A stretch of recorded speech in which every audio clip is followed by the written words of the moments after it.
Alright, so this is like take 3.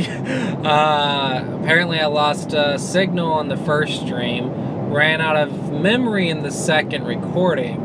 So now I'm streaming with good signal here and going to try and make conclusions for basically the talk in general, and then hopefully the next Go Talks will be of better quality than this one, so bear with me as I struggle to figure these things out.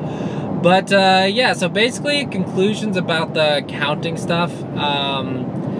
It's just important to count and understand what's happening on the whole board, and then count your variations and see how it affects a scale of points. And remember, this game is about the exchange rates and how the exchange rates will affect this global scale of points, and all your strategies really stem off of that. And I would like to encourage you to start counting your games and just take it one step at a time. First, try to count multiple times during a game, or at least once per game, and try to make sure you know what the score is constantly. And then start counting after each variation, get to the point where you can count after each variation, and see what the score is and how each variation affected the score. And if you're in Biomi, then just count when you review your games. You should always be reviewing your games.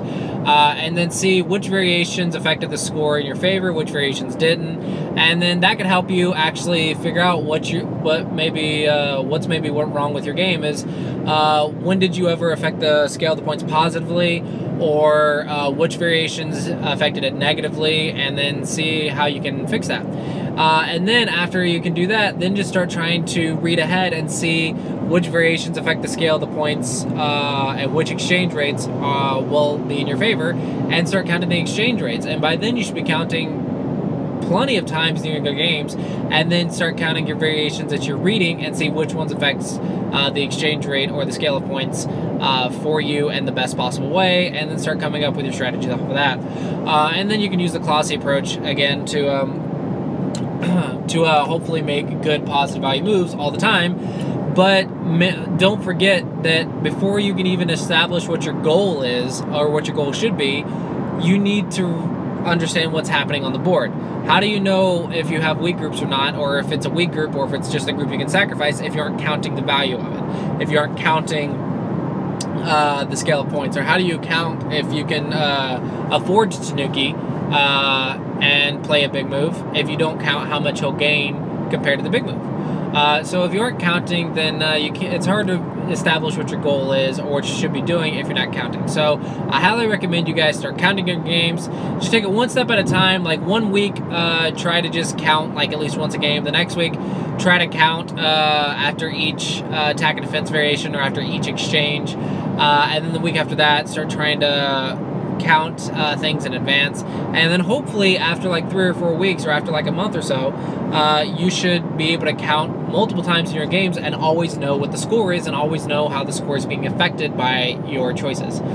But yeah, that's it for this Go Talk. Hopefully you guys enjoyed this, and let me know what you thought about this type of video where I'm just in my car and I do a Go Talk, or talk about some type of Go strategies or something.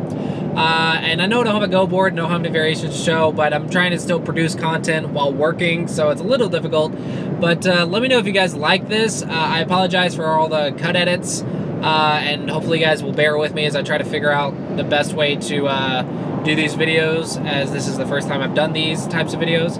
But yeah, let me know what you guys think in the comments. Let me know if you would like to see more of these. Maybe you can ask questions, and maybe I can do a Go Talk and answer your questions. And granted, I won't be able to provide examples per se, but I can probably talk about it. And just let me know if you guys would like to see more of this, and let me know what you want me to talk about. And just, yeah, support this video, like this video, and comment. That way I know you guys want to see more of this. If you don't, then don't do any of the above, and then I might not do any more, but I might do it maybe 1 or 2 more times in theory, just to see if I can get better responses from it, or just to see if I can do this a little bit better, and see how what I can use it for, what I can do with it, etc., etc. But anyway, hopefully you guys enjoyed this little video, this little Go Talk, and as always, thanks for watching, guys. I hope you enjoyed, and I will see you guys next time. Adios.